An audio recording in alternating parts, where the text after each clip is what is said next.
모든 지각에 뛰어나신 하나님의 은혜와 평강이 그리스도 예수 안에서 저와 여러분에게 함께 하시기를 축원합니다. 오늘 말씀 제목은 성전으로 임한 영광이라는 제목으로 에스겔서 43장 2절로 5절 말씀 은혜 나누도록 하겠습니다. 어느 한 학생이 공부를 참 열심히 하는 학생이 있었어요. 근데 지금 세대하고 우리 옛날 자랄 때 세대하고는 완전히 다르잖아요. 그래서 옛날 말도 우리는 구사를 잘 할 수 있는데, 근데 지금 아이들은 옛날 말을 잘 구사를 못해요. 그래서 이 학생이 역사 공부를 막 하는데 이 즉이라는 말이 떠오르지 않은, 여러분 생각해 보세요. 이렇게 머릿속에서 막 뱅글뱅글 돌면서 떠오르지 않는 그런 때 많이 있지요. 나이 들면서 더 많이 있지요. 그렇습니다.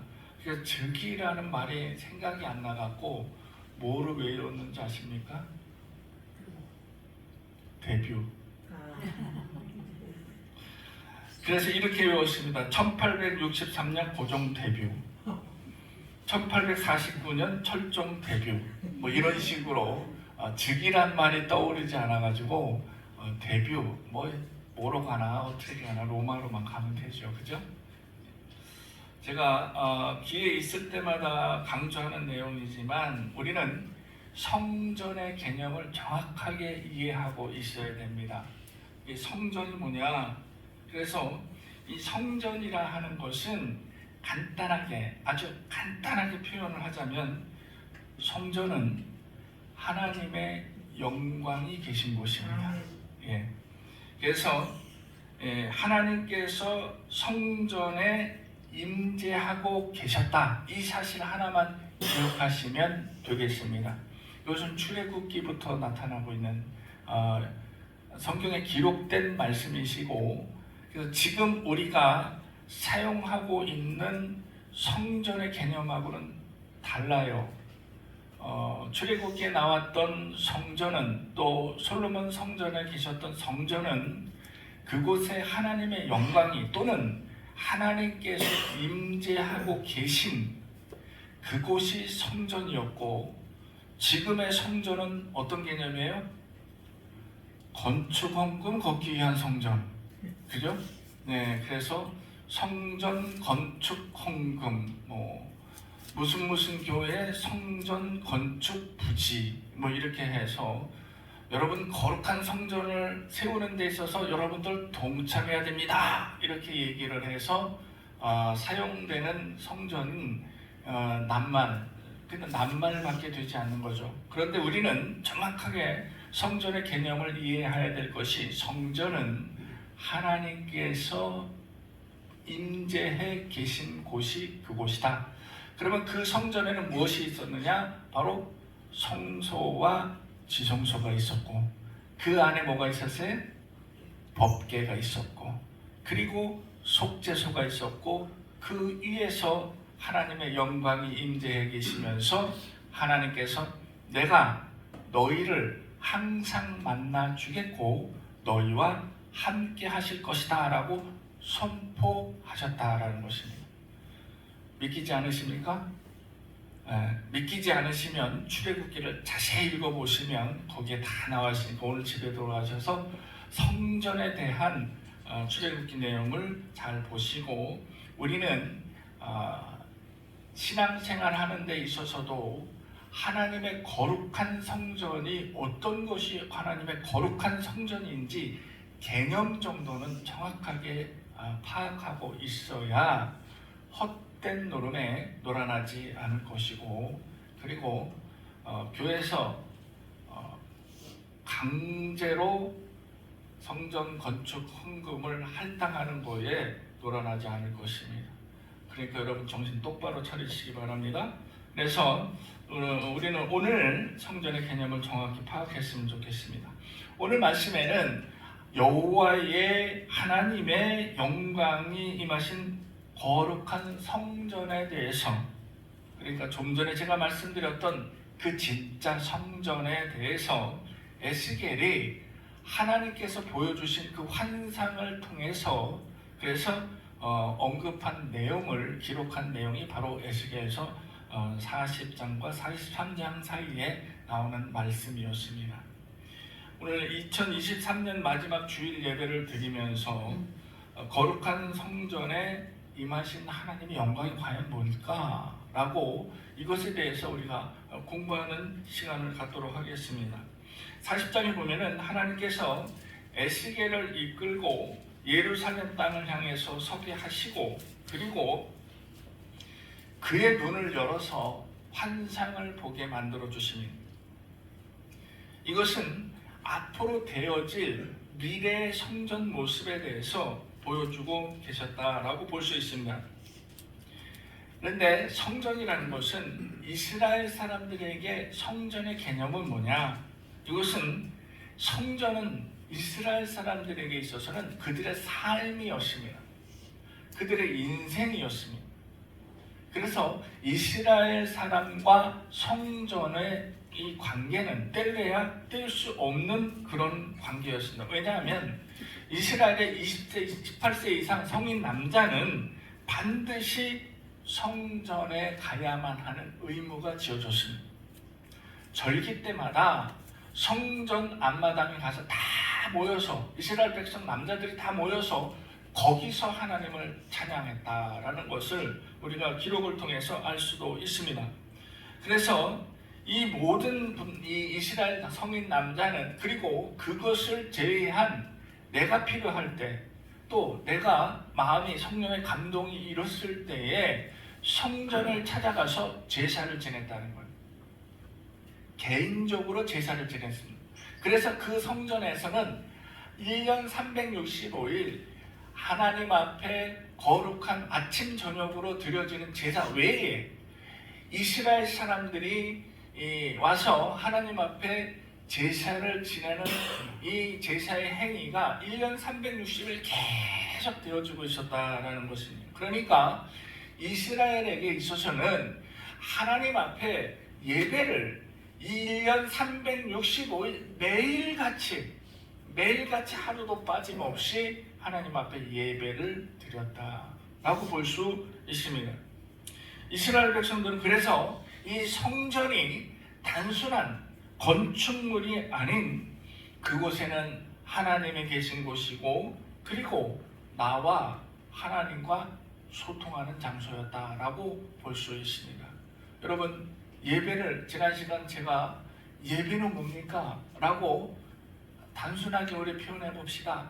간단하게 표현해 봅시다 라고 말씀드렸죠. 예배는 뭐예요? 제가 그렇게 말씀 안 드렸잖아요. 금방 또 잊어버렸어. 예배는 하나님과 나와 소통하는, 그러니까 우리식으로 얘기하면 예배는 하나님과 나와 면담하는 시간, 그죠?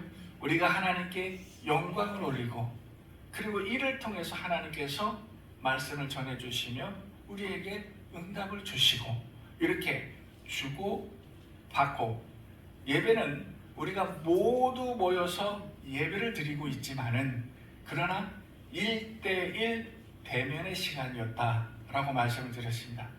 그래서 예배가 소중하다라고 이야기 드릴 수 있습니다. 이스라엘 백성들은 하나님이 성전에 계셨으며 나는 그곳에서 제사를 드리면서 하나님과 소통하는 시간을 갖게 되었다라고 굳게 믿는 그런 성전이었습니다. 그런데 이스라엘의 죄악으로 말미암아서 성전이 어떻게 됐어요? 무너졌지요. 성전이 무너지고, 그리고 성전이 무너졌으면 하나님이 그곳에 계셨을까요? 안 계셨을까요? 하나님의 영광이 떠나셨다라고 말씀하셨습니다. 이스라엘 백성들이 성전의 무너짐을 보고, 그리고 하나님의 영광이 떠난 보고, 이제는 그곳은 희망의 장소가 아닌 절망의 장소로 변해버리고 말았다라는 것입니다. 여러분, 무너진 성전을 바라보면서 나는 저기 가서 뭔가를 좀 해야 될 수 있을 것 같아, 나는 저기 가서 뭔가를 하면은 하나님께서 들어줄 수 있을 것 같아라는 그런 믿음이 생길까요? 여러분, 우리 교회만 하더라도 우리 교회 참 아름답게 이렇게 해놨잖아요. 여러분들 온갖 정성을 다 들여서 이렇게 아름답게 예배당을 꾸몄는데 그랬는데 여기가 우리 처음에 이사 올 때 그 전 모습 보셨지요? 이 천정 전부 옛날 한 20년, 30년 전에 그 갓 씌운 형광등에 바닥은 다 일어나고 여기 이 벽 여기에다가 다 페인트도 다 뜯겨지고 아무것도 없는 황량한 그 자체. 그때 들어왔을 때 야 이거 참 예배당이 이거 제대로 될 수 있을까? 어쩔까? 이렇게 창문 유리창에는 그 전에 태권도장 했던 그 시트지가 제대로 떨어지지 않고 군데군데 이렇게 헐어지고 이걸 어떻게 꾸며야 되나 라는 고민이 적지 않았습니다. 그래도 여러분들이 모두가 단 한 분도 빠지지 않고 동참해 주셔서 실제 전문적인 기술을 필요로 하는 것 외에는 우리 손으로 직접 꾸몄잖아요. 얼마나 좋아지시죠? 근데 우리 손으로 꾸미기 이전에 이 예배당의 모습을 보고 어떤 마음이 들었을까요? 야, 참 이걸 어떡하지? 난감하네. 이런 생각만 들었습니다. 이스라엘 백성 역시 마찬가지예요. 성전이 무너졌습니다. 그들의 삶이었고 그들의 인생이었던 성전이 무너지면 내 삶과 내 인생 자체가 무너졌다라고 볼 수가 있는 그런 절망의 장소로 변해버리고 말았습니다. 이런 의미를 갖는 성전을 하나님께서는 에스겔의 손을 잡아 이끌었습니다. 에스겔아 나를 따라오너라 이렇게 해서 앞으로 세워질 성전의 모습을 그의 눈을 통해서 보여주고 있습니다.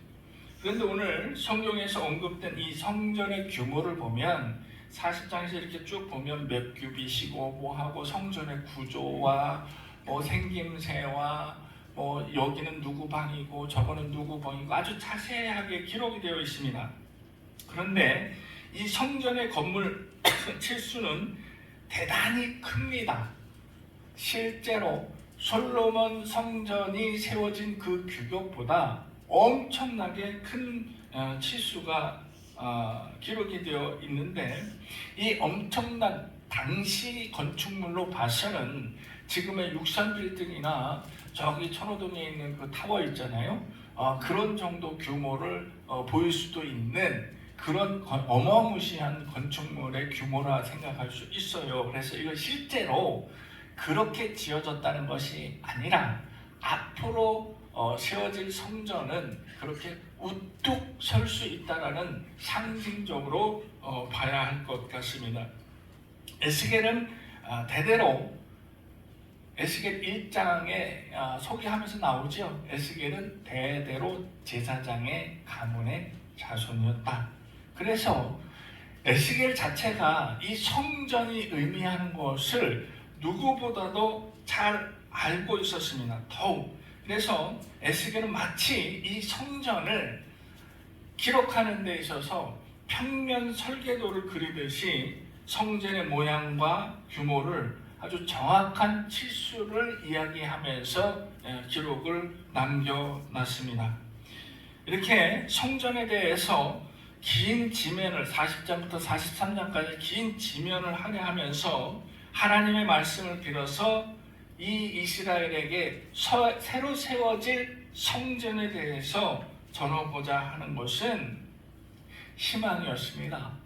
여러분, 이제는 이 포로의 생활을 끝내고 다시 고향으로 돌아가서 여러분 손으로 성전을 지을 수 있으며 새로운 성전에서 하나님을 만날 수 있다라는 희망의 메시지를 전하느라 40장부터 43장까지 긴 지면을 할애해서 성전의 생김새는 어떻고 걸은 길이가 어떻고 치수는 어떻고 뭘로 했으며 이렇게 자세하게 기록을 남겨놓은 것입니다. 하나님께서 에스겔을 이끌고 그에게 새로 지어진 이 성전을 보여주시면서 그렇게 할 수 있게끔 아주 세세하게 기록을 남길 수 있는 그런 세세한 부분까지도 보여주셨다 볼 수 있습니다.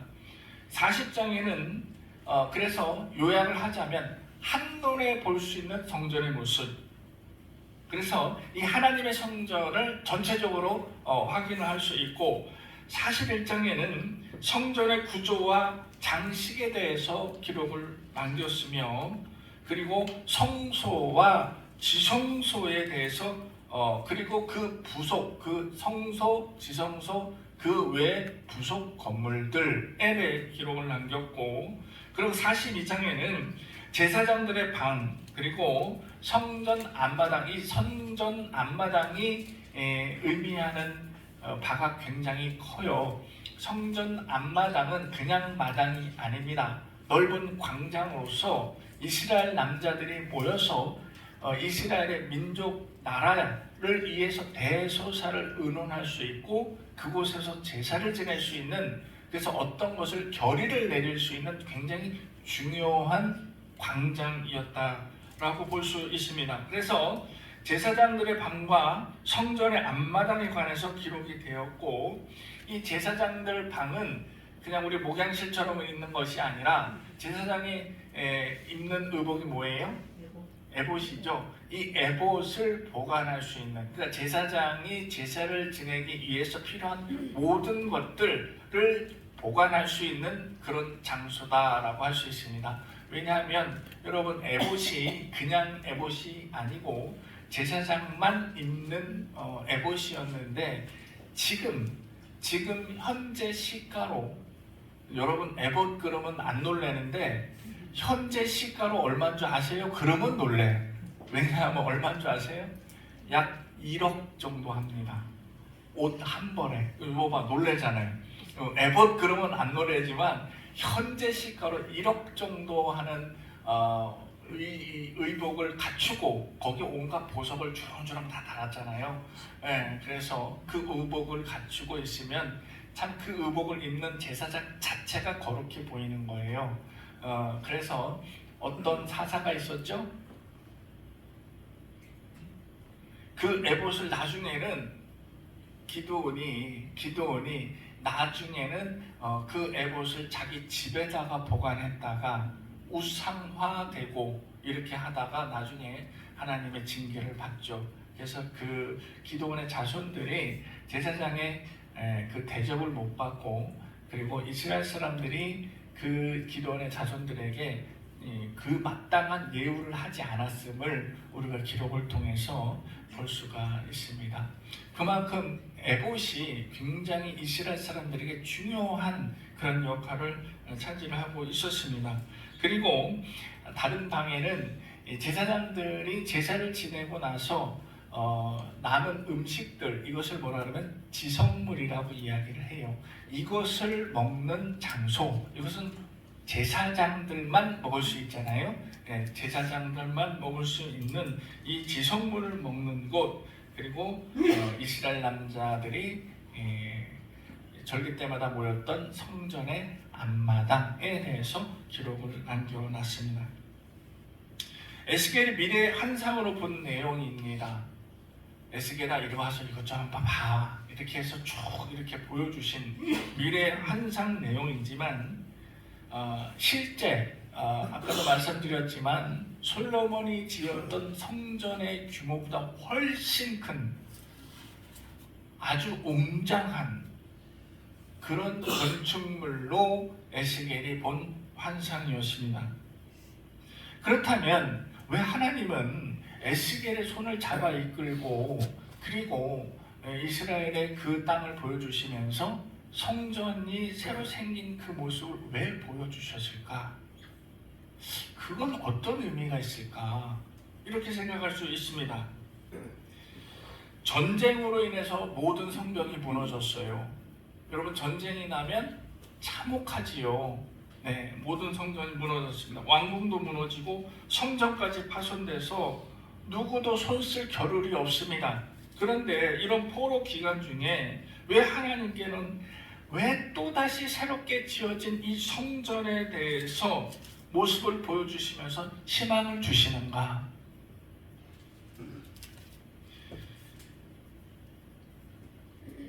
서두에 말씀을 드렸다시피 거룩한 성전에는 거룩한 하나님께서 좌정하시고 그 백성들을 보살피신다 라고 우리가 익히 알고 있고 이스라엘 백성도 그렇게 느끼고 있습니다. 오늘 본문 말씀을 보면 세워진 성전에서 거룩한 하나님께서 그의 영광으로 성전이 하나님의 영광으로 아주 가득했다라는 본문의 내용을 볼 수가 있습니다. 이것은 돌아온 이스라엘 백성들에게 하나님께서 스스로 하나님의 존재 자체를 하나님께서 스스로 하나님의 영광이 임하였다라는 것을 이스라엘 백성들에게 보여주시기 위함이었습니다. 자, 그럼 다시 얘기하면 이것은 하나님께서 이제는 그 영광이 성전을 떠나버리고 그리고 이스라엘을 떠났던 그 하나님께서 이스라엘이 돌아왔듯이 하나님도 돌아오셨다라는 거예요. 다시 말씀드리면 이것은 이스라엘과 하나님 사이의 관계 회복의 시발점이 되는 거예요. 새로 지어질 성전의 모습을 보였다. 이것은 내가 이제 너희 손을 뿌리쳤지만 내가 다시 너희 손을 잡을 수 있다는 것을 보여줄 수 있습니다. 내가 너희 손을 잡을 수 있다. 잡았다가 아닙니다.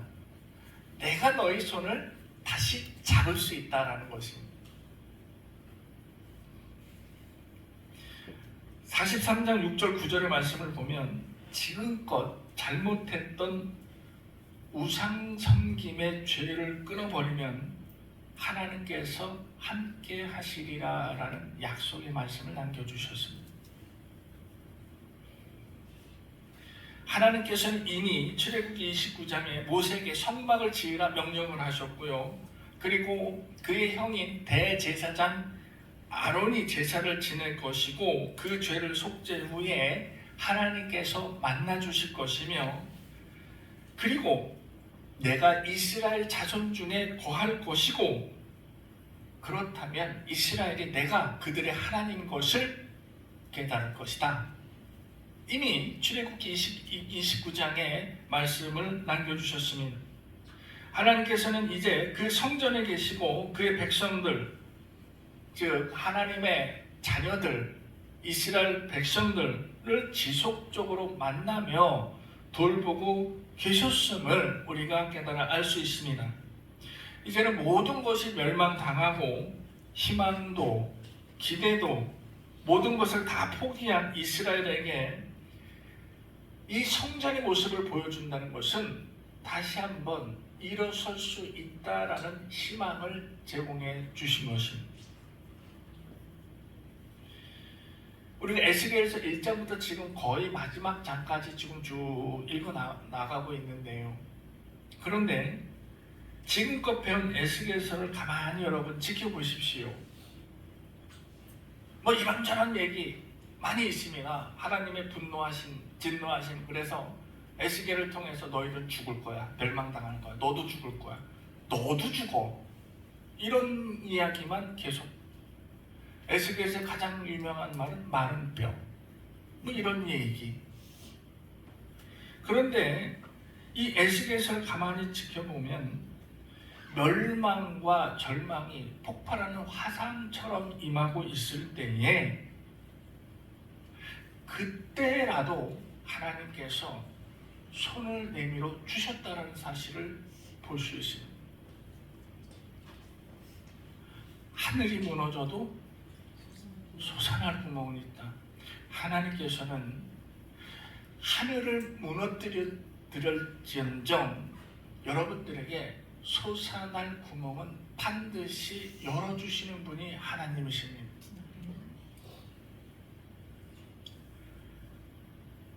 멸망의 화산처럼 쏟아져 내릴 때에 누구도 아무도 나를 돌아보지 아니할 때에 나에게 손을 내미시는 유일한 분은 바로 하나님이십니다.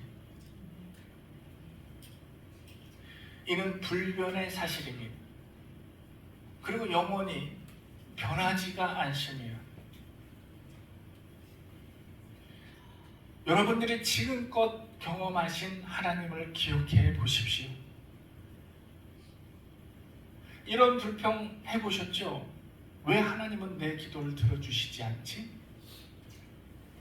이런 불평 해보셨나요? 왜 하나님은 남들 기도는 다 응답해 주시는 것 같은데 나는 왜 들어주시지 않을까? 왜 하나님은 저 사람은 잘되게 하는데 나는 왜 잘되게 못하실까?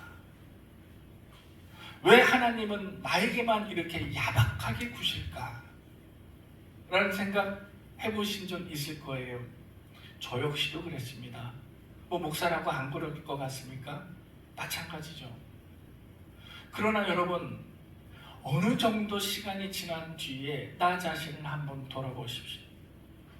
나는 기도를 해놓고 잊어버릴지언정 하나님은 나의 기도를 잊지 않으셨습니다. 아멘. 내가 언제 이런 기도를 했었지? 라고 기억조차 가물가물할 때에도 하나님은 그때도 나의 기도를 듣고 일하시는 분이 하나님이십니다. 지금도 우리의 기도를 들으시고 일하시는 분이 하나님이십니다. 아멘. 내 편은 아무도 없다라고 생각할 때 유일하게 손을 내미시는 분이 하나님이십니다. 이 에스겔서에는 바로 이런 하나님이 기록되어 있다라는 사실입니다. 저는 이런 사실을 여러분들이 믿으십시오라고 강요하지 않겠습니다.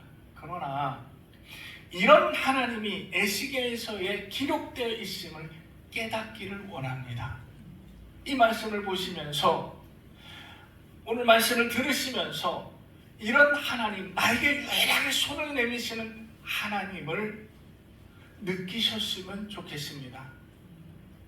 하나님께서 에스겔의 손을 이끄셔서 새로운 성전의 모습을 보여주시는 것은 바로 이스라엘 백성들에게 희망을 던져주시고 다시 한번 내가 손을 내밀 수 있다라는 것을 보여주시는 것입니다.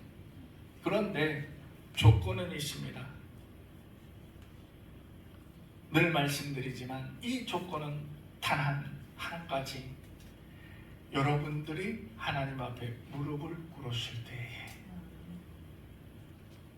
여러분이 진심으로 하나님 앞에 무릎 꿇고 그리고 하나님께 모든 것을 다 내어놓고 기도함으로써 하나님이 그 기도를 들으셨을 때에 나에게는 새 성전에서 하나님의 영광이 임하심을 여러분 눈으로 직접 보고 듣고 체험할 수 있을 것입니다. 아멘. 기도하겠습니다.